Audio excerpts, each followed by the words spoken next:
ভোরবেলা ট্রেন থেকে নেবেই চলে এসেছি হোটেলের সামনে, রেনেসা হোটেল। তখনও রুম রেডি হয়নি, সেই জন্য হোটেলের সামনেটায় দাঁড়িয়ে আছি। ট্রেনে একদম ঘুম হয় না আমার, যার জন্য বিধ্বস্ত অবিন্যস্ত লাগছে।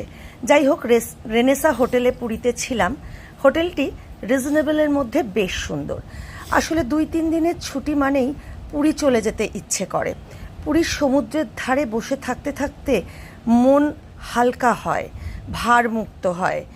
পরিবারের লোকেদের সঙ্গেও এমন অনেক কথা বাড়িতে বসেও যা হয় না বা আলোচনা করা হয় না, সময়ের অভাবে হোক বা অন্য যে কোনো কারণেই হোক, পুরীর সমুদ্রের ধারে বসে থাকতে থাকতে সেই না বলা কথাগুলোই যেন আলোচনা হয়ে যায়, বলা হয়ে যায়।